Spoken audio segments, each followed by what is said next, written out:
नाही, त्यांनी पक्षप्रमुख पद सोडायला सांगितलं हे जरी मान्य केलेलं असलं तरी पूर्ण 4 वर्षाची आपण कारकीर्द जर बघितली तर ज्या काँग्रेसनं वंदनीय बाळासाहेबांचा मताचा अधिकार हिरावून घेतला, ज्या काँग्रेसनं शिवसेना खऱ्या अर्थानं दोनदा फोडली, ज्या काँग्रेसनं आजपर्यंत स्वातंत्र्यवीर सावरकरांचा अपमान केला, त्याच काँग्रेसच्या मांडीवर जाऊन बसलेली ही मंडळी आहेत.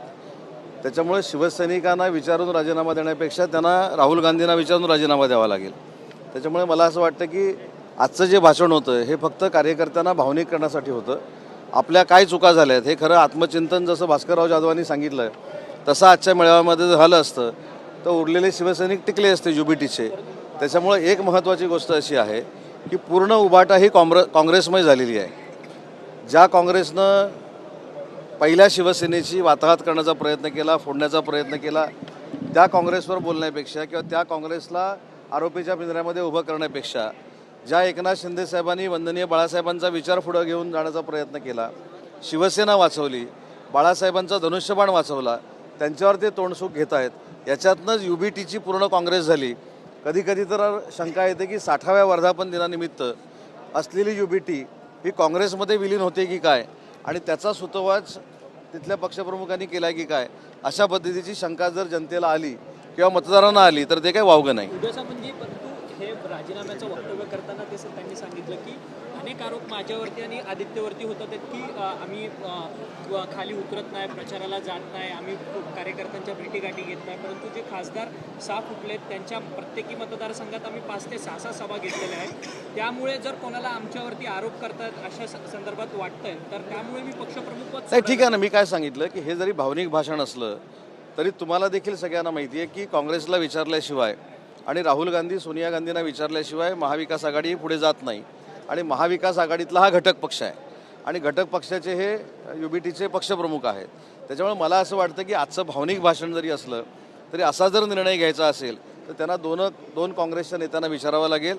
आणि दुसरी महत्त्वाची गोष्ट की मी सांगत नाही, तुम्ही इन जनरल पब्लिकचा जरी सर्वे केला आजच्या भाषणाचा त्यांचा, तरी तुम्हाला असं वाटेल की कुठंतरी 60व्या वर्धापन दिनानिमित्त त्यांनी आता काँग्रेसमध्ये विलीन होण्याच्या मार्गावरती जात आहेत की काय, अशा पद्धतीचं त्यांचं भाषण होतं. काँग्रेसने जरी छळलं असलं शिवसेनेला तरी मातोश्रीला कधी वेटीच नाही धरलं किंवा मातोश्रीला देखील छळलं नाही असं ते म्हणाले. हाच मुद्दा आहे ना. त्याच मुद्द्यावर मी बोललो की ज्या काँग्रेसनं वंदनीय बाळासाहेबांच्या मताचा अधिकार हिरावून घेतला होता, ज्या काँग्रेसनं शिवसेना पूर्ण संपावी यासाठी नारायण राणेसाहेब असतील, छगन भुजबळ साहेब असतील यांना फोडलं होतं, त्यांना ती काँग्रेस आता चांगली वाटते. आणि ज्या एकनाथ शिंदेसाहेबांनी धनुष्यबाण वाचवला, वंदनीय बाळासाहेबांचा विचार वाचवला, ते त्यांना वाईट वाटत आहेत. हे सगळं महाराष्ट्राचं दुर्भाग्य आहे. देशभरात आता ऑपरेशन कमळ राबवावं लागेल असं म्हणताय. भाजपच्या विरोधात खूप मोठा असंतोष जो आहे तो आता देशभरामध्ये आहे. नाही, हेच भाषण मला असं वाटतं की लोकसभेच्या निवडणुकीच्या अगोदर त्यांचं होतं की NDAचं सरकार येणार नाही, परिवर्तन होणार आहे.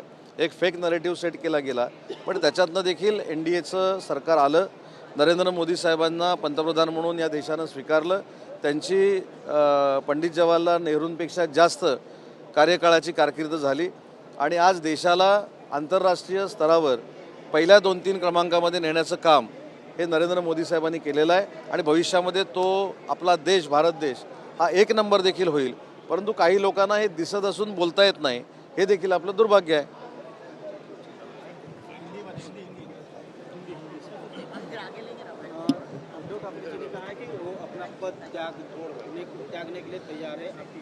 नहीं, ये जो उनका स्पीच था वो इमोशनली कार्यकर्ता लोगों को ब्लैकमेल करने के लिए था. लेकिन अगर पिछला इतिहास हम ढूंढते हैं तो उसमें ऐसा है कि वंदनीय बाला साहब का वोटों का अधिकार था, वो भी कांग्रेस ने छीना था. अभी वो कांग्रेस उनको अच्छी लग रही है. इसका मतलब ये है कि उनको अगर रिज़ाइन देना है तो सोनिया जी गांधी और राहुल जी गांधी को पूछ के ही देना पड़ेगा. ऐसी अभी यूबीटी की कांग्रेस बन गई है. नहीं, मैंने बोला इमोशनली ब्लैकमेलिंग का एक प्रकार है. जो अभी बचे हुए शिवसैनिक है यूबीटी के, उनको संभालने के लिए ये सब स्पीच था और ये लोगों को पता चल रहा है.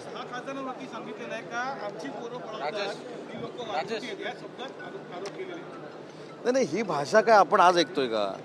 ही भाषा आपण 4 वर्ष ऐकतोय, ही शिवीगाळ आपण 4 वर्ष ऐकतोय, पण या शिवीगाळीचा उपयोग मतामध्ये कधी झाला नाही. महाराष्ट्राच्या मतदारांनी यांना स्वीकारलं नाही. झालेल्या आमदारकीच्या निवडणुका, झालेल्या स्थानिक स्वराज्य संस्थांच्या निवडणुका याच्यामध्ये यांना सपाटून मार खावा लागलेला आहे. ऑपरेशन टायगर राबवण्याची गरजच नाही.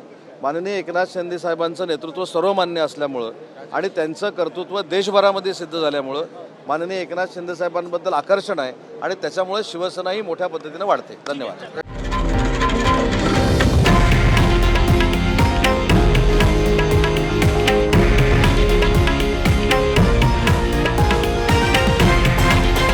हे आहे देशातील नंबर 1 न्यूज नेटवर्क आणि आपण पाहत आहात TV9 मराठी, एकमेव.